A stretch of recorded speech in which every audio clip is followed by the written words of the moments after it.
Assalamualaikum warahmatullahi wabarakatuh. Apa kabar kakak-kakak kelas 7? Semoga selalu sehat dan selalu semangat untuk mengikuti pembelajaran IPA.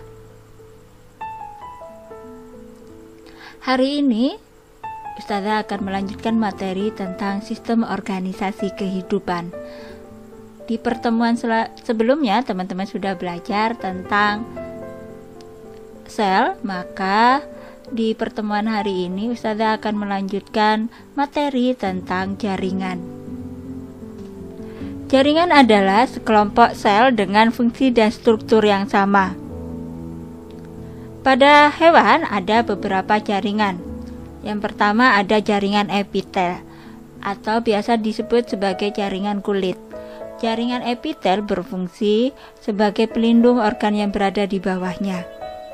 Pada hewan atau manusia ada beberapa macam. Ada yang berbentuk kubus, silindris, dengan beberapa lapis atau hanya dengan satu lapis, yang disesuaikan dengan fungsi dan letak dari jaringan epitel tersebut. Jaringan penyokong merupakan jaringan yang berfungsi untuk menyokong tubuh kita. Ada jaringan tulang rawan dan tulang keras, kemudian ada jaringan ikat, dan ada jaringan darah serta getah bening yang berfungsi sebagai transportasi zat pada tubuh kita. Jaringan otot pada hewan ada otot jantung, otot rangka, dan otot polos.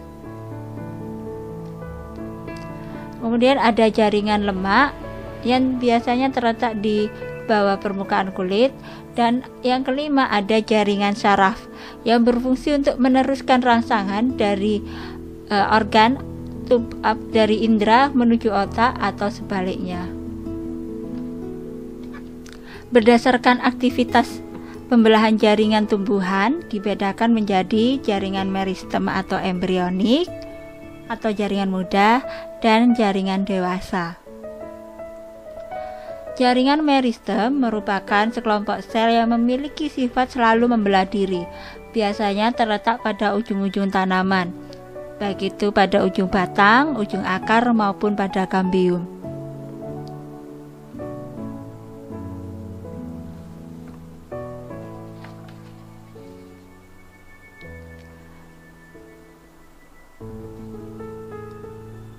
Jaringan selanjutnya adalah jaringan dewasa atau biasa disebut jaringan permanen.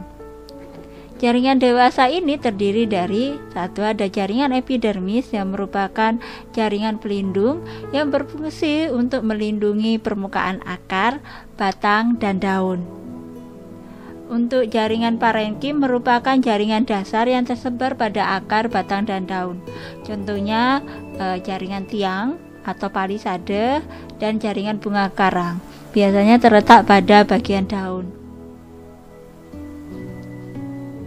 Jaringan selanjutnya adalah jaringan penyokong. Berfungsi untuk menguatkan atau menegakkan batang dan daun, melindungi biji atau embrio, serta melindungi berkas pengangkut atau vaskuler.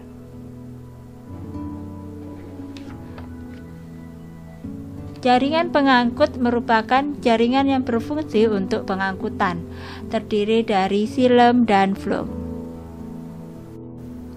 Baik, itu tadi penjelasan Bu Mira tentang jaringan. Sekarang teman-teman silakan dibuka modulnya halaman 76 sampai 77, kemudian dikerjakan kegiatan 4.